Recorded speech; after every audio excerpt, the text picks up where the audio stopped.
वीर वीरमदेव राजकीय स्नातकोत्तर महाविद्यालय जालोर के यूट्यूब चैनल पर मैं डॉक्टर बंशीलाल सहायक आचार्य हिंदी आप सभी का स्वागत करता हूं।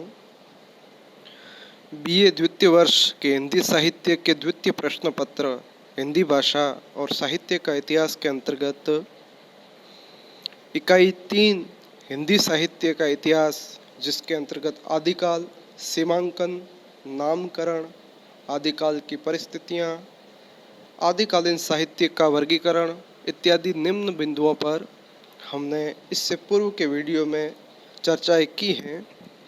आज हम आदिकालीन साहित्य का जो वर्गीकरण है, जिसके अंतर्गत नाथ साहित्य, सिद्ध साहित्य, जैन साहित्य, रासो साहित्य, लौकिक साहित्य, उसकी बात करेंगे। मुख्य बिंदु नाथ साहित्य तथा नाथ साहित्य के प्रमुख कवि और उनकी रचनाएं, उस संदर्भ में हम बात करेंगे। प्रिय विद्यार्थियों, जैसा कि आप स्क्रीन पर देख रहे हैं, नाथ साहित्य की पृष्ठभूमि और सामान्य परिचय के रूप में इतना कहा जा सकता है कि सिद्धों की वाम मार्गी भोग प्रधान योग साधना की प्रतिक्रिया, उसके विरोध के फलस्वरूप आदिकाल में नाथ पंथियों की हठ योग साधना प्रारंभ हुई। कहने का अभिप्राय यही है कि सिद्धों की साधना की प्रतिक्रिया के रूप में नाथ परंपरा का उदय माना जाता है। राहुल सांकृत्यायन जी ने सिद्ध नाथ साहित्य पे बहुत काम किया है। राहुल जी ने नाथ पंथ को सिद्धों की परंपरा का ही एक परिपक्व विकसित रूप माना है। नाथ पंथ के प्रारंभिक कवि के बारे में विद्वानों में यह माना गया है कि इस पंथ का प्रारंभ मत्स्येंद्र नाथ, जिसे मच्छंदर नाथ के नाम से भी जाना जाता है, तथा गोरखनाथ, इन दो रचनाकारों कवियों को माना गया है। इसी संदर्भ में डॉक्टर राम कुमार वर्मा जी कहते हैं कि नाथ पंथ के चरमोत्कर्ष का जो वो काल बताते हैं, जो समय बताते हैं, वो समय उन्होंने 12वीं शताब्दी से 14वीं शताब्दी के अंत तक का जो समय है, वो नाथ परंपरा का समय माना है। और साथ ही वे कहते हैं कि नाथ पंथ से ही भक्ति काल के संत मत का विकास हुआ है। भक्ति काल के अंतर्गत जो संत साहित्य है, यह जो संत परंपरा है, उसका जो विकास है, उसकी पृष्ठभूमि में डॉक्टर राम कुमार वर्मा नाथ पंथ को मानते हैं। यदि हम कथ्य और शिल्प दोनों के दृष्टिकोण से यदि बात करें, तो नाथ पंथी रचनाओं की अनेक विशेषताएं संत काव्य परंपरा यानी भक्तिकालीन संत काव्य परंपरा में विद्यमान है। इसी संदर्भ में पृष्ठभूमि के रूप में डॉक्टर हजारी प्रसाद द्विवेदी कहते हैं कि नाथ पंथ या नाथ संप्रदाय के सिद्ध मत, सिद्ध मार्ग, योग संप्रदाय, अवधूत मत एवं अवधूत संप्रदाय नाम भी प्रसिद्ध है। उन्होंने नाम ख्याति की ओर ध्यान आकर्षित किया है, जिसका आशय इतना है कि इन दोनों को एक ही नाम से पुकारा जाता था, और उसका कारण यह था कि मत्स्येंद्र नाथ, जिसे मच्छंदर नाथ, तथा गोरखनाथ, जो कालांतर में गोरखनाथ के नाम से प्रचलित हुए, वो सिद्धों में गिने जाते थे। यह प्रसिद्ध है कि मत्स्येंद्र नाथ नारी साहचर्य के आचार में जा फंसे थे, जिससे उनके शिष्य गोरखनाथ ने उद्धार किया था। सिद्धों की योग साधना में नारी साहचर्य था, जबकि नाथ परंपरा ने इसका विरोध किया था। ये प्रमुख अंतर हमें समझना है। सिद्ध गण नारी भोग में विश्वास करते थे, किंतु नाथ पंथी उनके प्रबल विरोधी थे। इसी प्रतिक्रिया स्वरूप वैचारिक मतभेद के नाथ पंथ का विकास माना जाता है। नाथ पंथ के जो प्रसिद्ध कवि है, जो प्रमुख कवि है, वो है गोरखनाथ। गोरखनाथ का उल्लेख कहीं कहीं गोरक्षनाथ के नाम से भी मिलता है।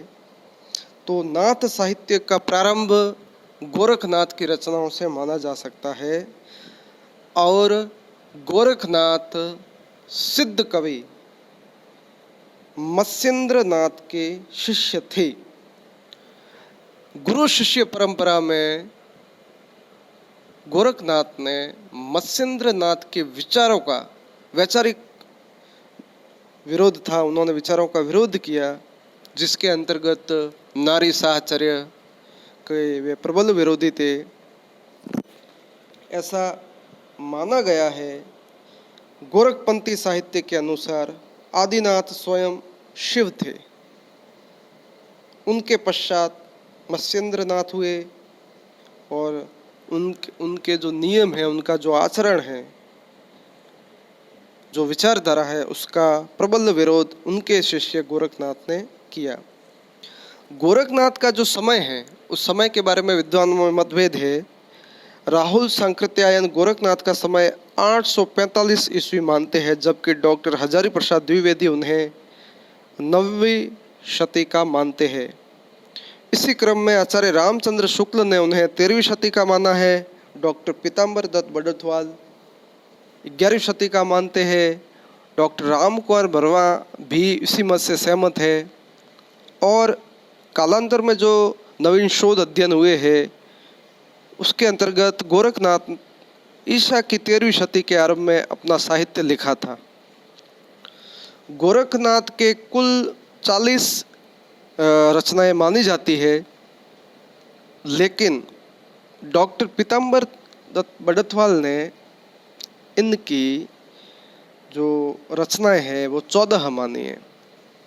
जैसा कि स्क्रीन पर आप देख रहे हैं, उन 14 रचनाओं में सबदी, प्राण संकली, शिष्यादर्शन, पद,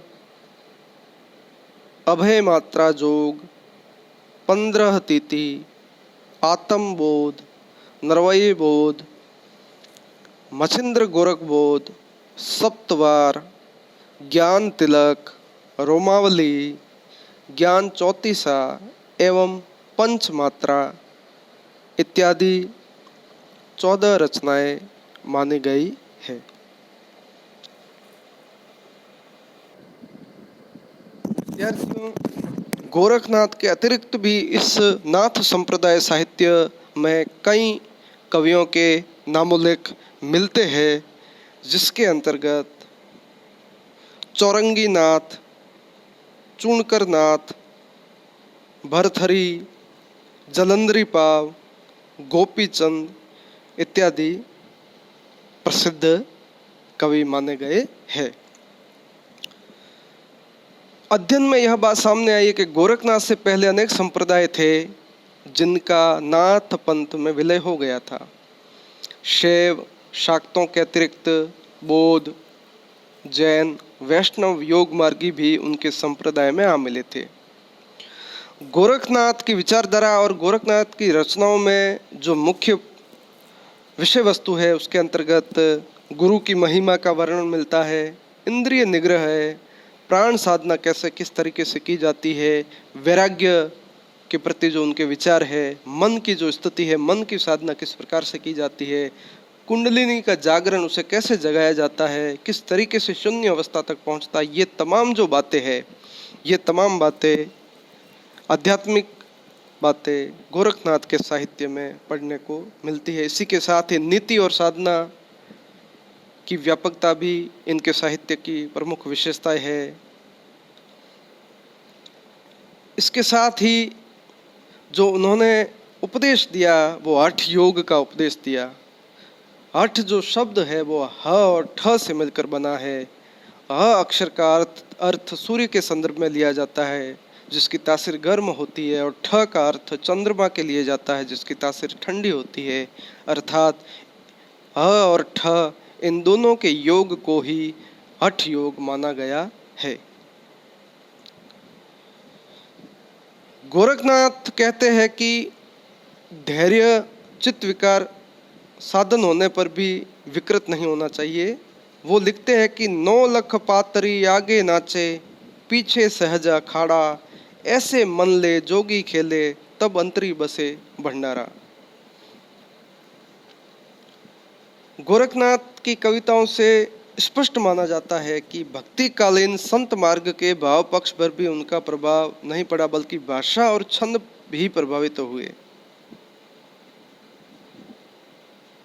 भक्ति काल की जो विशेषताएं हैं, जो संत मत हम देखते हैं, जैसे कि गोरखनाथ है तो उनके रचनाओं में ईश्वरवाद की व्यापकता है, और आगे के जो ये हठ योग पंथी थे उन्होंने इसका प्रचार प्रसार किया। रहस्यवाद की प्रवृत्ति भक्ति काल के संत मत में मिलती है, जो आप कबीर के साहित्य में देख सकते हैं।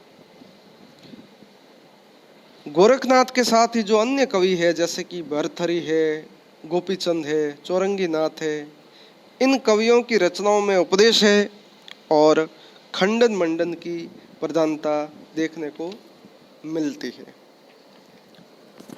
तो इसी के साथ नाथ साहित्य के प्रमुख कवि गोरखनाथ और उनके अतिरिक्त जो प्रमुख कवि है उनके बारे में और उनकी साहित्यिक प्रवृत्तियों के बारे में हमने ये जानकारी हासिल की है। इसी के साथ आप सभी के लिए शुभकामनाएं, और अगले वीडियो में हम रासो साहित्य, लौकिक साहित्य इत्यादि के बारे में विस्तार से चर्चा करेंगे।